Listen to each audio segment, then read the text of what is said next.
agama itu mampu meringankan yang berat dan juga mampu menyelesaikan persoalan yang sulit untuk kita selesaikan. Ketika kita sedang emosi dan kecewa berat, hadir agama untuk menawarnya. Bersahabat dengan Tuhan, bersahabat dengan agama, hidup ini menjadi sangat berarti. Kata Rasulullah SAW, orang yang seperti ini akan meminjam mata Tuhan untuk melihat, meminjam pendengaran Tuhan untuk mendengar. Artinya orang itu sudah transparan, rahasia Tuhan pun juga bisa dia pahami. Agama sebagai sahabat kehidupan kita. Tentu juga ada orang yang beranggapan sebaliknya, agama membebani kita. Nah, tujuan topik ini sebetulnya bagaimana menjadikan agama ini menjadi sahabat kehidupan kita. Pelipur ketika kita sedang bersedih, ya, ketika ada benang kusuk di kepala kita, hadir agama untuk mengurainya. Ketika kita sedang emosi dan kecewa berat, hadir agama untuk menawarnya. Ketika kita punya ambisi yang sangat berlebihan, tapi nggak mungkin kita mencapainya, hadir agama untuk meredamnya. Ketika kita dililit sebuah penderitaan yang sangat kuat, hadir agama untuk menyebarkan kita. Dengan demikian, agama itu betul-betul terasa dalam kehidupan ini sebuah rahmat ya, sebuah pertolongan yang luar biasa dari Allah dalam bentuk agama ini. Makanya itu semakin kita bersahabat dengan agama, semakin kecil persoalan yang kita hadapi. Tapi semakin jauh kita dari agama, maka semakin besar persoalan yang kita hadapi. Jadi rumus ini, kalau ingin kita semuanya persoalan kita kecil, ya, maka kita harus lebih akrab dengan agama. Agama itu mampu meringankan yang berat dan juga mampu menyelesaikan persoalan yang sulit untuk kita selesaikan. Bukan saja karena Allah atau Tuhan yang punya agama itu sendiri, tapi juga secara psikologis manusia itu adalah zoon religion. Manusia itu sebetulnya adalah makhluk religius itu. Setiap orang di antara kita itu pasti memiliki God spot ini. Orang neurolog mengatakan seperti itu karena ada kelenjar di antara otak kanan kiri ini masih misteri sampai sekarang ini. Dan itu sangat besar sekali perannya. Ya, jadi kalau kita mampu merekayasa ya, diri kita sendiri, dekatkan dengan Allah melalui agama, maka insya Allah kita tidak pernah kecewa. Kalaupun kekecewaan itu harus hadir, tapi itu numpang lewat. Tapi kalau orang itu nggak punya agama dalam batinnya, dalam kepalanya, maka ya itu setingkat di atas binatang. Bahkan mungkin kalau lukisannya Al-Quran, kadang-kadang orang itu lebih hina daripada binatang itu sendiri. Balhum adallu, ya kan. Nah sekarang ada orang yang beranggapan, agama itu merepotkan, bayar zakat lah. Masa semua yang enak-enak dilarang, larang berzina, ya, dilarang main judi, padahal itu hobi, dilarang macam-macam lah. Siapa yang beragama berarti harus siap untuk menghadapi berbagai macam daerah terlarang di sekitarnya. Beragama berarti memasang perbodan di sekitarnya. Itu kata-kata mereka yang menganggap agama itu sebagai suatu beban, sebagai satu racun. Tapi bagi orang yang menganggap agama itu sebuah kebutuhan dalam hidup, pasti akan merasakan agama justru sebalik. Tanpa agama hidup ini hampa. Tanpa agama hidup ini kosong. Tanpa agama kita ini tersesat mau kemana.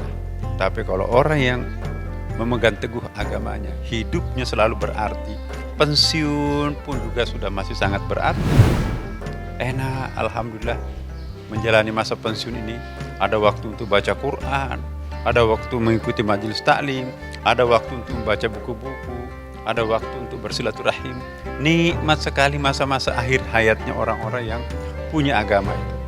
Tapi kalau orang nggak punya agama, pensiun itu habis tuh hartanya, dipakai rekreasi, pakai pelesiran kemana, yang dapat capek, habis uang. Hidupnya seperti kosong. Kenapa? Nggak ada Tuhan. Bersahabat dengan Tuhan, bersahabat dengan agama, hidup ini menjadi sangat berarti. Oleh karena itu, para pemirsa dimanapun juga kita berada, mulai hari ini rubah paradigma kita tentang agama. Agama harus menjadi sahabat setia kita. Jangan menganggap agama itu sesuatu yang membebani kita.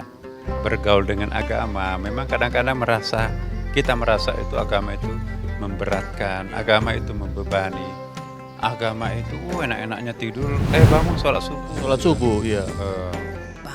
Bangun, waktunya sholat. Banyak sekali tekanan-tekanan itu.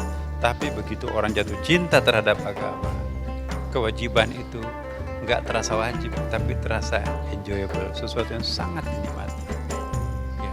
Bahkan berdoa, ya Allah kalau bisa sih selama ini setiap bulan Ramadan aja kan. Ya. Saking indahnya bulan Ramadan itu, terlalu pendek rasanya bulan Ramadan, bulan puasa ini. Aku pingin sepanjang tahun ini bulan Ramadan. Begitu cintanya orang terhadap puasa. Tapi ada juga satu bulan kok terasa 1 tahun. Jadi hidayah. Kalau orang mendapatkan hidayah dari Allah Subhanahu wa Ta'ala, yang sunat pun juga diperlakukan seperti wajib. Aku tidak mau kehilangan rakaat-rakaat salat sekalipun itu sunat. Bagi orang yang seperti ini gak ada bedanya antara salat sunat dan salat fardu, puasa sunat dan puasa Ramadan, semua dilakukan sama dan tertib waktunya. Apa bonusnya? Kata Rasulullah SAW, orang yang seperti ini akan meminjam mata Tuhan untuk melihat, meminjam pendengaran Tuhan untuk mendengar. Artinya orang itu sudah transparan, rahasia Tuhan pun juga bisa dia pahami. Jangan membohongi orang seperti ini, sebab dia tahu apa yang dibalik hijab itu sendiri. Nah, semakin nikmat kita beragama, maka itu semakin terasa kewajiban itu sudah nggak ada lagi. Ada orang bangun sholat tahajudnya itu nggak pernah pakai jam beker lagi. Begitu jam 3 otomatis bangun. Kenapa bangun sendiri ya? Dia yang dicintai oleh sholat, bukan sendiri dia yang mencintai sholatnya. Jadi antara sholat dan dirinya saling mencintai satu sama lain. Quran misalnya, kalau kita mencintai Quran, Masya Allah nggak terasa 1 juz tuh. Tapi kalau kita masih biasa-biasa terhadap Quran, 1 halaman saja, aduh ini ada urusan ini. Apalagi kalau ada handphone yang bunyi kan, berat sekali untuk menuntaskan 1 halaman tuh kan. Coba kalau bulan Ramadan, nggak percaya tuh saya bisa khatam ya, padahal ini baru hari ke-10 nih. Di luar Ramadan, boro-boro sebulan nggak pernah buka Al-Quran ya kan. Nah, jadi tak kenal maka tak sayang. Begitu kita kenal agama, oh indahnya agama ini. Sholat tahajud, sementara orang sedang ngorok di pembaringannya masing-masing, hanyut dengan mimpinya, kita pun juga hanyut dengan Tuhan kita di atas sajadah tengah malam itu. Ya, kita merasakan sebuah kebahagiaan yang sangat luar biasa. Kenapa? Karena kita akrab dengan Tuhan kita pada waktu itu. Kapan kita jatuh cinta sangat mendalam terhadap agama, maka seluruh ajaran agama itu akan terasa sangat mudah untuk kita amalkan.